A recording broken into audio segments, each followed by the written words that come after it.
तो ये कहानी एक ऐसे लड़के की है जो रोज की तरह अपने स्कूल जा रहा होता है। तभी उसे रास्ते में एक मैकेनिकल क्यूब मिलता है। जैसे ही ये उसे छूता है तो क्यूब एक ट्रांसफॉर्म होकर एक आर्म बन जाता है जो कि इस बंदे की उड़ी से जाके चिपक जाता है। इस मैकेनिकल आर्म की वजह से हमारे एमसी को बहुत सारी सुपर पावर मिल जाती है।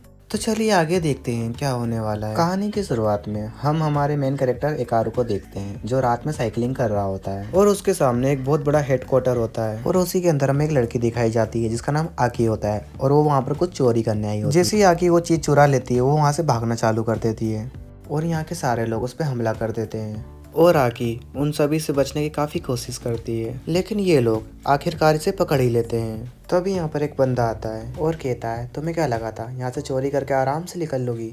इतना सुनने के बाद अक्की के मैकेनिकल आर्म चार्ज हो जाते हैं और बोलते तुम अक्की के साथ ऐसा नहीं कर सकते। और ये बोलने के बाद अक्की के मैकेनिकल आर्म उसे बचा लेते हैं और ये बंदा कहता है तुम्हें अपने मैकेनिकल आर्म यूज़ करना आता ही नहीं है, अब मैं तुम्हें दिखाता हूँ इसे यूज़ कैसे करते हैं। इसके बाद अक्की ने जो मैकेनिकल आर्म चुराया था वो उससे छीन लेता है। यहाँ पर आकी उस पर हमला कर देती है और मैकेनिकल आर्म का क्यूब उससे छीन लेती है। तभी ये क्यूब अचानक से टूटना शुरू कर देती है और फटकर इसके अंदर से काफी तेज रोशनी बाहर आती है जिसको हमारा मेन कैरेक्टर देख लेता है और सोचता है आखिरकार ये क्या चीज है। फिर हमें अगले दिन का सीन दिखाया जाता है जहाँ पर आकी वही मैकेनिकल आर्म ढूंढ रही होती है और इकारू कल रात की घटना के बारे में बैठ के सर्च कर रहा होता है, लेकिन उसे कुछ पता नहीं चल रहा होता है और उसे एक बंदा बार बार तंग कर रहा होता है। इसके बाद इकारू अपने दोस्तों के पास चला जाता है और पूछता है तुमने कल रात वो चीज देखी थी। अरे यार क्या बात कर रहे हो, कौन सी चीज। यहाँ पर इकारू बता रहा होता है कल रात उसने कैसे एक चमकती हुई चीज देखी और उसे अपने फोन के अंदर रिकॉर्ड कर लिया।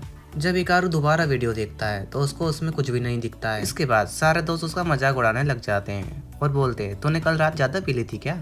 यहाँ पर इकारू बताता है कि कल रात मुझे एक आवाज सुनाई दी थी जो मुझसे मदद मांग रही थी। तभी ये लोग उसका मजाक बनाने लग जाते हैं। तभी इकारू को वही आवाज फिर से सुनाई देती है। फिर इकारू उसे देखने के लिए वहाँ से चला जाता है। हिकारू यहाँ पर आता है और देखता है ये जगह तो बंद पड़ी हुई है। तभी वहाँ पर एक पुलिस वाला आ जाता है और वो हिकारू को आगे जाने से मना कर रहा होता है, पर हिकारू उसकी बात नहीं मानता है और आगे चलने लगता है। जैसे ही वो अंदर जाता है वो नोटिस करता है कि उसके सामने एक क्यूब पड़ा हुआ होता है और वो सोचता है आखिरकार ये क्या चीज है और ये सारी आवाजें इसी क्यूब के अंदर से आ रही होती है और हिकारू इसे छूते हुए काफी डर रहा होता है और वो इसे जैसे ही टच करता है इसमें से काफी तेज रोशनी बाहर आ रही होती है और ये हवा में उड़ने लगता है, जिसके बाद ये क्यूब हिकारू के जैकेट में आके लग जाता है और एक मैकेनिकल आर्म में बदल जाता है, यानी कि ये मैकेनिकल आर्म एक्टिवेट हो चुका है और हिकारू भी काफी ज्यादा डर जाता है और आकी भी उस रोशनी को देख लेती है और तभी मैकेनिकल आर्म के अंदर से ये आवाज आती है अच्छा हुआ कि मैं बच गया, तुम्हारा शुक्रिया मुझे बचाने के लिए। और मेरा नाम है, वैसे मेरा नाम क्या है। और हिकारू कहता है तुम्हारा नाम जो भी हो मुझसे दूर हटो।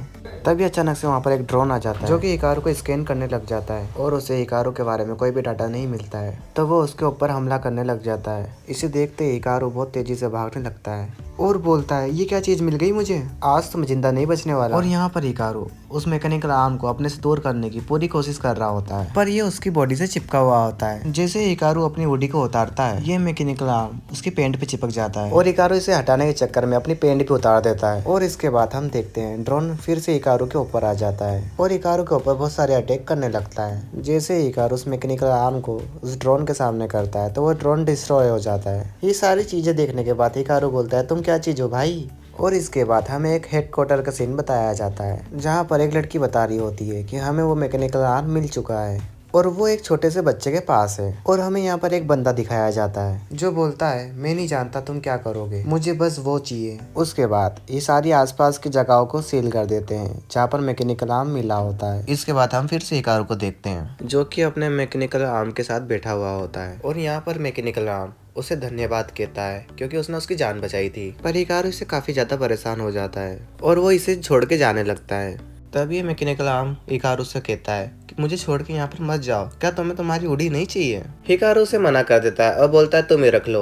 और हिकारू नोटिस करता है जैसे जैसे वो मैकेनिकल आर्म से दूर जा रहा है वैसे वैसे उसकी एनर्जी कम होते जा रही है। फिर हमें पता चलता है कि ये दोनों एक दूसरे से ज्यादा दूर नहीं जा सकते। तभी हिकारू इसे फिर से उठा लेता है। इसके बाद हम दोबारा से उसी बंदे को देखते हैं जिसे हमने स्टार्टिंग में देखा था और बोलता है अच्छा तो ये है वो मैकेनिकल आर्म, इससे तो मेरे ड्रोन ही देख लेंगे। इसके बाद हमें आकी बताई जाती है जो उसी मैकेनिकल आर्म को ढूंढ रही होती है, पर इसे पता ही नहीं होता है कि जाना कहाँ पर है। इसके बाद हमें हिकारू बताया जाता है जो सारे ड्रोन से बच के भाग रहा होता है। तभी एंट्री होती है आकी की जो यहाँ पर आके सारे ड्रोन्स की ऐसी की तैसी कर देती है। आकी के मैकेनिकल आर्म्स बोलते हैं तुम यहाँ हो अल्मा। फिर हमें पता चलता है जो हिराकू के पास मैकेनिकल आर्म है उसका नाम अल्मा है। फिर आकी बोलती है अगर तुम 1 इंच भी हिले तो मैं तुम्हें जान से मार दूंगी। तभी एंट्री होती है इस बंदे की और ये बंदा बोलता है आखिरकार तुम मुझे मिल ही गई, अब जो तुमने कल किया था उसका हिसाब तो तुम्हें देना होगा। यहाँ पर अल्मा कह रहा होता है ये देख भाई पतली गली, चल निकल ले यहाँ से। और हिराकू यहाँ से निकलने लगता है और आकी उसे देख लेती है। इतने में वो बंदा आकी पे अटैक कर देता है। जब हिकारू बच के भाग रहा होता है तो अल्मा कहता है वो सारे लोग मेरे पीछे हैं, मैं तुम्हारी जान को और जोखिम में नहीं डाल सकता। तभी यहाँ पर आकी आ जाती है जिसने अपने दुश्मन को आराम से हरा दिया होता है और बोलती है चुपचाप तुम मेरे पास आ जाओ। तभी अल्मा हिकारू से कहता है तुम मुझे यहीं पे छोड़ दो।